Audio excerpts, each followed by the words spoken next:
তোমাদের ছোট দুইটা পয়েন্টে আমি একটু কথা বলি। তোমরা জানো আজকে হচ্ছে বিশ্ব মা দিবস। একটা সন্তান যখন ভূমিষ্ঠ হয়, মায়ের যে প্রসব বেদনাটা সহ্য করতে হয়, এটা পৃথিবীর সবচেয়ে বড় কষ্টের একটা। তোমরা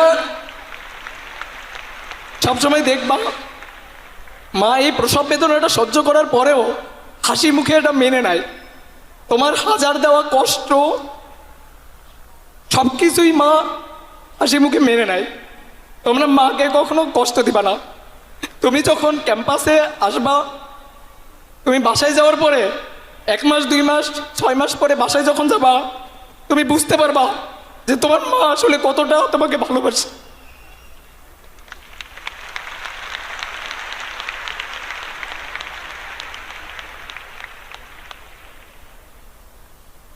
সবসময় মা বাবার খেয়াল রাখবা। আর একটা পয়েন্টে একটু কথা বলি, সেটা হচ্ছে ভালোবাসা দিয়ে পৃথিবীর সব কিছু জয় করা যায়। হেট স্পিচ বা ঘৃণা এটা পারে না। হেট স্পিচ বা ঘৃণা সংঘাত বাড়ায়। পৃথিবীময় সংঘাতের এই একটাই হচ্ছে উৎস। এই জিনিসটাকে আমরা চাইলে ভালোবাসা দিয়ে দূর করতে পারি।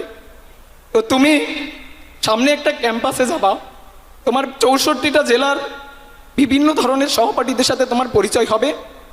তুমি বিভিন্ন কালচার, বিভিন্ন ভাষা, বিভিন্ন বর্ণের এবং ধর্মের মানুষের সাথে পরিচিত হবা, বন্ধু বান্ধবের সাথে পরিচিত হবা। তোমার একটা সুন্দর ফ্রেন্ড সার্কেল হবে। তুমি কখনো এই ফ্রেন্ড সার্কেলের জন্য কষ্টের কারণ হয়ে দাঁড়াবা না। এইটা তোমাদের কাছে আমার আশা বা তোমাদের কাছ থেকে আমার চাওয়া, একটাই অনুরোধ আর কি। যে হাতে আমি তোমাকে পড়াইছি, যে হাতে আমি তোমাকে কলম দেখছি, ওই হাতে আমি ভবিষ্যতে কখনো কোনো রক্তের দাগ টাগ দেখতে চাই না। তো এই জিনিসটা তোমরা মাথায় রাখবা, যেন আমাদের বাংলাদেশের ক্যাম্পাসগুলা সুন্দর হয়। ভালোবাসা দিয়ে ক্যাম্পাসগুলোকে ভরায় রাখবা। সবসময় চেষ্টা করবা কোনো একটা বন্ধুর বা কোনো একটা সহপাঠীর কিভাবে সামান্য হলেও উপকার করা যায়।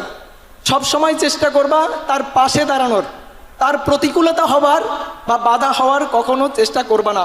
হয়তো সাময়িক লাভ পাবা কখনো কখনো, কিন্তু একটা লং রানে গিয়ে তোমার ভবিষ্যতে একটা বড়সড় ধাক্কা খাবা এবং একটা সময় মনে হবে যে তুমি আসলে অনেক বড় একটা ভুল করে ফেলছো। তো এই কারণে সবসময় নিজেকে ধরে রাখবা এবং সবসময় ধর্মের পথে থাকবা, সৎ পথে থাকবা, প্রেয়ারের মধ্যে থাকবা। দেখবা লাইফটা অনেক সুন্দর।